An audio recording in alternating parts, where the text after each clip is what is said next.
Hi every one, welcome back to my channel. അപ്പോൾ ഇന്ന് നമ്മൾ ആലു പറാട്ടയാണ് ഉണ്ടാക്കുന്നത്. ആലു പറാട്ട എങ്ങനെ വളരെ ഈസി ആയിട്ട് നല്ലൊരു സ്റ്റഫിങ്ങോട് കൂടി ഫ്ലഫി ആയിട്ടുള്ള ആലു പറാട്ട എങ്ങനെ തയ്യാറാക്കാമെന്ന് നോക്കാം. അപ്പോൾ അതിനുവേണ്ടി ഞാൻ കുറച്ച് ഇൻഗ്രീഡിയൻസ് ഇവിടെ തയ്യാറാക്കി വെച്ചിട്ടുണ്ട്. ഇത് കൂടാതെ ബോയിൽഡ് പൊട്ടാറ്റോസ് വേണം. ബോയിൽഡ് പൊട്ടാറ്റോസ് എന്ന് പറയുമ്പോൾ തണുത്ത് കഴിഞ്ഞതിന് ശേഷം വേണം നമ്മളത് ഉപയോഗിക്കാനായിട്ട്. അങ്ങനെ ഒന്ന് രണ്ട് ചെറിയ കാര്യങ്ങൾ ശ്രദ്ധിച്ചു കഴിഞ്ഞാൽ വളരെ എളുപ്പത്തിൽ നമുക്ക് പൊറാട്ട പൊട്ടിപ്പോവാതെ തയ്യാറാക്കി എടുക്കാൻ പറ്റും. അപ്പം സവാള ഞാനിവിടെ ഗ്രേറ്റ് ചെയ്താണ് എടുക്കുന്നത്. കാരണം നമ്മൾ അരിഞ്ഞെടുക്കുകയാണെങ്കിൽ അതിൻ്റെ ചെറിയ ചെറിയ കഷ്ണങ്ങളുണ്ടാവും. അപ്പോൾ നമ്മളത് പിന്നെ അത് പരത്തുമ്പോൾ ഈ ചപ്പാത്തി പരത്തുന്ന പോലെ പരത്തേണ്ടി വരുമ്പോൾ ചിലപ്പോൾ പൊട്ടിപ്പോകാൻ ഇടയുണ്ട്. അതുകൊണ്ട് ഗ്രേറ്റ് ചെയ്തെടുക്കുന്നതായിരിക്കും എപ്പോഴും നല്ലത്.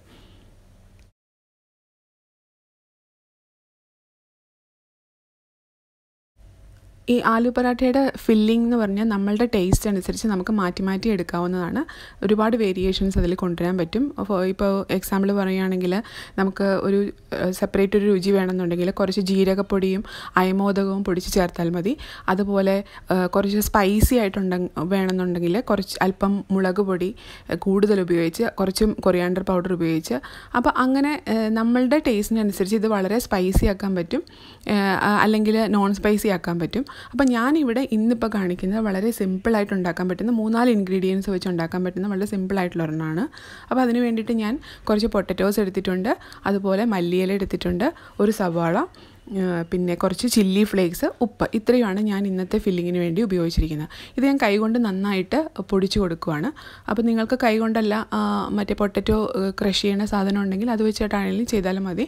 അപ്പോൾ ഏതാണ് സൗകര്യം അതുപോലെ അങ്ങനെ ചെയ്ത് നമ്മളിത് മാറ്റി വയ്ക്കുന്നു.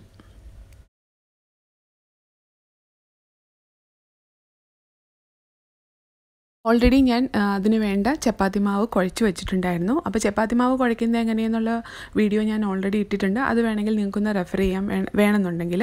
അപ്പോൾ ഞാൻ ഇന്ന് മാവ് കുഴച്ചതിൻ്റെ കൂടെ ജീരകപ്പൊടിയും കുറച്ച് ജീരകവും കൂടെ ചേർത്തിട്ടുണ്ട്. കാരണം ആലു പറാട്ടയുടെ ഒരു പ്രത്യേക ടേസ്റ്റാണ്. ജീരകത്തിൻ്റെ ഫ്ലേവർ ഇഷ്ടമാണെങ്കിൽ ജീരകം ചേർക്കുകയാണെങ്കിൽ വളരെ നല്ലൊരു ടേസ്റ്റാണ് ആലു പറാട്ടയ്ക്ക് കിട്ടുന്നത്. അപ്പോൾ ഞാൻ ഓൾറെഡി ജീരകവും ചേർത്ത് കുഴച്ച മാവാണ് ഇതിൽ ഉപയോഗിക്കുന്നത്. അതുകൊണ്ടാണ് ഫില്ലിങ്ങിന് ഞാൻ ജീരകം ഉപയോഗിക്കാത്തത്. പിന്നെ പൊട്ടറ്റോസ് കൂടുതലുള്ളത് കൊണ്ട് കുറച്ച് ജീരകവും അയമോദകവും ഒക്കെ വയറ്റിൽ ചെല്ലുന്നതും നല്ലതാണ്. അപ്പോൾ അങ്ങനെ മാവ് കുഴച്ച് വെച്ചിട്ടുണ്ട്. ഇനി നമുക്കത് ചപ്പാത്തിയായിട്ട് പരത്തി. അപ്പോൾ 2 രീതിയിലാണ് ഞാനിന്നിവിടെ പറാട്ട ഉണ്ടാക്കുന്നത് കാണിക്കുന്നത്. ഇത് ആദ്യത്തെ മെത്തേഡാണ്. ആദ്യത്തെ മെത്തേഡിൽ നമ്മളൊരു കുറച്ച് വലിയൊരു ബോൾ എടുത്തിട്ട് അത് നന്നായിട്ടൊന്ന് പരത്തിയെടുക്കുന്നു. എന്നിട്ട് അതിലേക്ക് നമ്മൾ ഫില്ലിംഗ് നിറച്ച് എടുക്കുകയാണ് ചെയ്യുന്നത്. അപ്പോൾ അത് നമുക്ക് നോക്കാം എങ്ങനെയാണ്.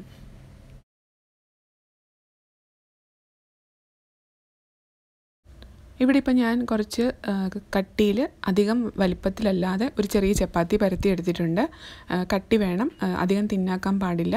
പിന്നെ അതിലേക്ക് നമ്മൾ ഈ ആവശ്യത്തിനുള്ള ഫില്ലിങ് വെച്ച് കൊടുത്ത് ഇതൊന്ന് ബോൾ പോലെ ആക്കി എടുക്കുകയാണ്.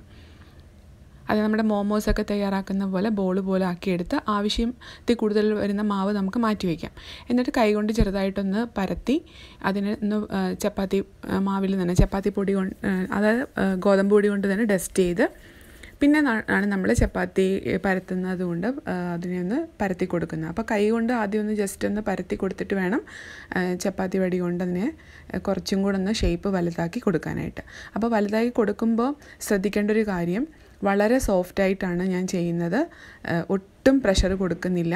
വളരെ സോഫ്റ്റായിട്ട് അതിൻ്റെ വശങ്ങളിലേക്ക് ആ ഫില്ലിങ് പോകേണ്ട രീതിയിൽ, നടുക്ക് ഒരിക്കലും പ്രഷർ കൊടുക്കാൻ പാടില്ല. വശങ്ങളിൽ മാത്രം പ്രഷർ കൊടുത്ത് ആ ഫില്ലിങ് എല്ലായിടത്തും എത്തേണ്ട രീതിയിൽ ചെയ്ത് കഴിഞ്ഞാലേ പൊട്ടാതെ കിട്ടുള്ളൂ. അല്ലെങ്കിൽ വശങ്ങൾ പൊട്ടിപ്പോവാൻ സാധ്യത കൂടുതലാണ്.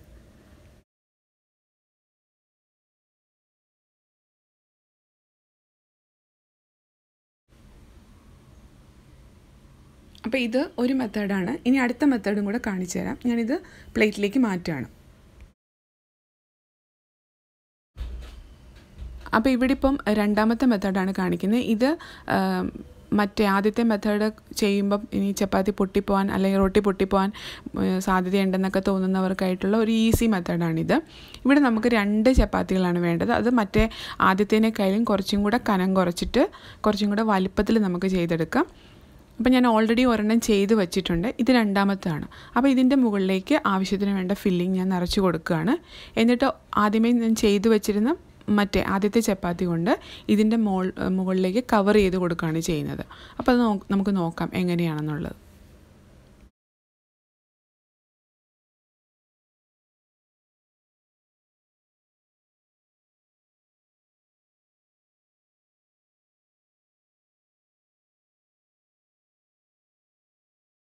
അപ്പോൾ ഇവിടെ രണ്ടാമതുണ്ടാക്കിയ ചപ്പാത്തിയിൽ ഞാൻ ആവശ്യത്തിന് വേണ്ട ഫില്ലിംഗ് നിറച്ചതിന് ശേഷം ഫസ്റ്റ് ചപ്പാത്തി കൊണ്ട് അതിനെ കവർ ചെയ്തു.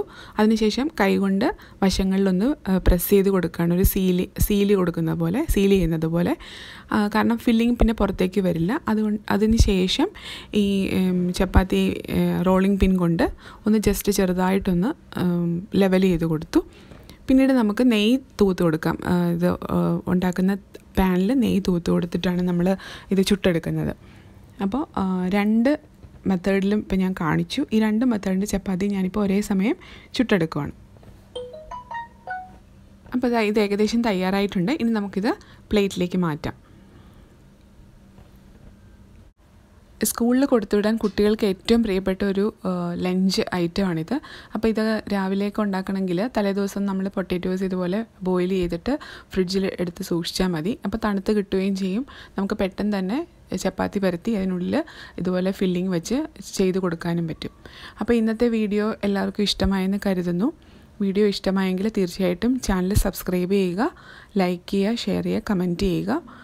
അപ്പോൾ ഇനിയിപ്പോൾ അടുത്തൊരു വീഡിയോ ആയിട്ട് കാണുന്നവരേക്കും ടേക്ക് കെയർ. Bye bye.